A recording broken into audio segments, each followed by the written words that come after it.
You stood in front of the mirror on Sunday morning, dressed exactly the way you were taught was right for church. Modest, matching, appropriate. And yet something felt off, flat, heavy, a little older than you feel inside.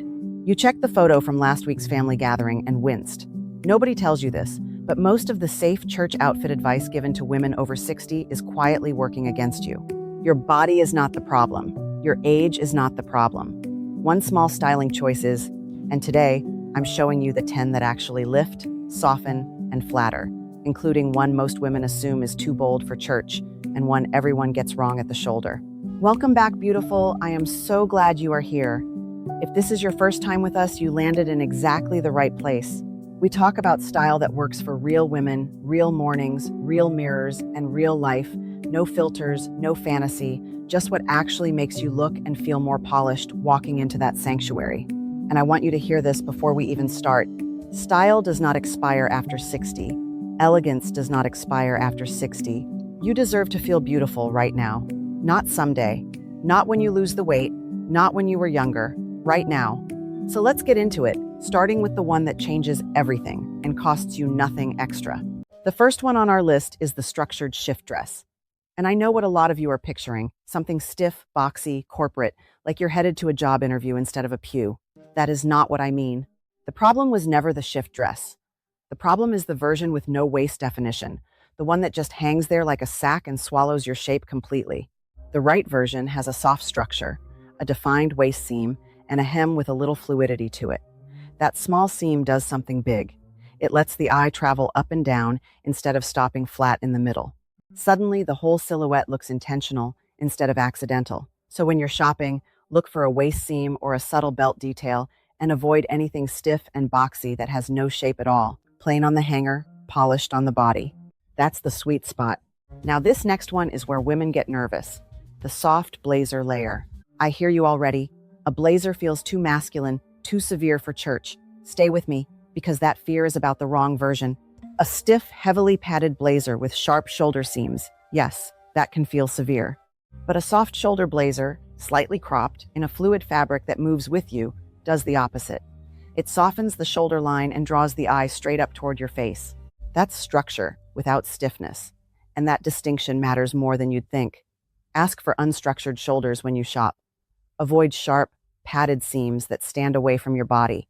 And here's a hint for what's coming. The next item is a color choice most women avoid for church, and they are avoiding it for the wrong reason. The jewel tone blouse. Now, I know the instinct. Muted, beige, gray, safe, church, appropriate, right? Except here's the truth nobody says out loud. Those washed out neutrals sitting right near your face can actually flatten your complexion and make you look tired before you've even left the house. A rich jewel tone, a deep emerald, a sapphire blue, worn with a completely modest neckline, does the opposite. Bold color, not bold cut. Modesty and vibrancy are not opposites, and that's the part women get twisted around. Color near the face pulls the eye upward and warms your whole skin tone, so choose deep, saturated shades and avoid anything washed out sitting close to your neckline. And now, the fear almost every woman over 60 carries about her arms. We're going there next. The three-quarter sleeve. This is the one most women overlook completely because they're stuck between two extremes, either a short cap sleeve that feels exposing or a bulky long sleeve that feels heavy and hides everything. Here's what nobody explained to you. The three-quarter length, ending just below the elbow, is often the most flattering option in your whole closet. It draws the eye along the forearm and actually elongates the arm line instead of cutting it off. Look for that ending point right below the elbow and avoid a tight cuff that pinches, because that will do the opposite of what you want. This sleeve length everyone skips might be the most flattering one you own. Now the skirt length debate, because I know this one gets emotional. Too long feels aging, too short feels immodest. Here's the real answer, and it's going to surprise you. The length matters less than the fabric. A stiff, straight pencil skirt, even at a perfectly modest length, can shorten your whole body and stop the eye cold. A flowing A-line or a softly pleated midi does the opposite. It creates movement, it flows with your steps, and it softens through the hip instead of clinging there. So choose fluid fabric with pleats or soft gathers and avoid anything stiff and straight that just stands there stiffly when you walk. Movement is doing more work for you than length ever will. This next detail is one most women forget completely, and it's the statement brooch or pin. I know, brooches can feel outdated, a little fussy, like something from your grandmother's jewelry box. But here's the twist. The category isn't the problem. The placement and the scale are.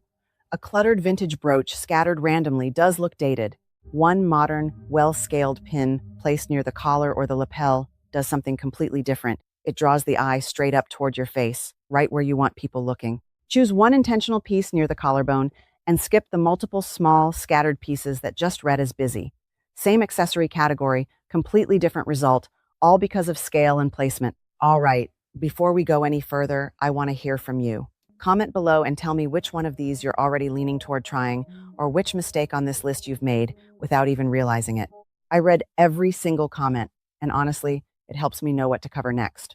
Now, back to the list, because this is where it gets really good. The soft, wide-leg trouser set. I know this one sounds risky for church. Trousers in a sanctuary? Stay with me. This is not about trendy skinny pants or anything overly casual. A fluid, wide-leg trouser, paired with a soft matching top, might actually be the most comfortable and elegant option on this entire list.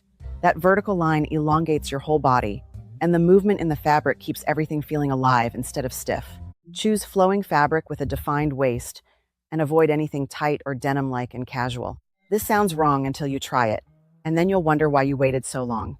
Now for something about color that isn't what you'd expect, the monochrome look. You might think one color head to toe sounds boring, not festive enough for a special Sunday. But simplicity reads as elegance, not plainness, and that's a distinction worth remembering.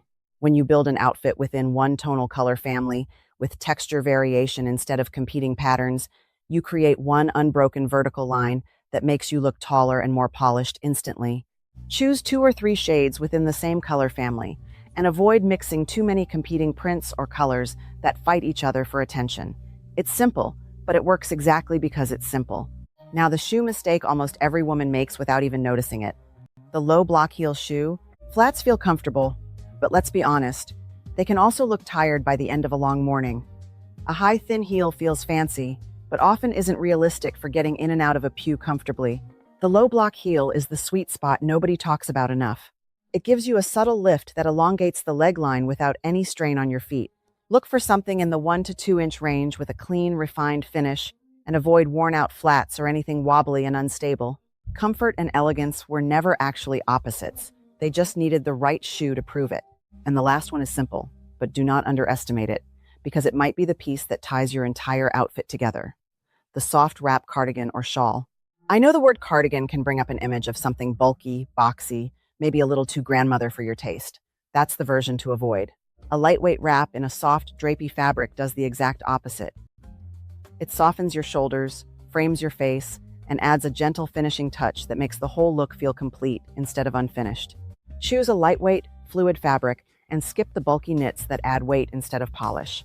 This is the detail everyone dismisses, and it might be the one that quietly elevates everything else you're wearing. So here's what I really want you to walk away with today. Every single outfit on this list works for the same reason. Softness paired with intention. That's the real secret. It was never about hiding your body, matching everything perfectly, or playing it as safe as possible. It's about choosing fabric that moves, color that flatters, and one focal point that draws the eye exactly where you want it to go. That's the difference between an outfit that feels stiff and one that feels alive. That's the difference between looking put together and looking truly polished. If this gave you something new to think about, do me a favor and hit that like button. It genuinely helps this reach more women who need to hear it. Subscribe if you want more real, affordable style advice made specifically for women over 60. No gimmicks, no impossible transformations, just what actually works. Comment below and tell me which outfit you're going to try first. And if there's a topic you want covered, tell me that too. I'm always listening. I hope this gives you something to carry with you the next time you're standing in front of that mirror on a Sunday morning, wondering if what you're wearing is really working for you. You are allowed to want something more modern. You are allowed to feel beautiful and still be exactly who you are. Stay stylish, stay confident. Your best years are not behind you. They are happening right now, and you deserve to feel every bit as beautiful as you are.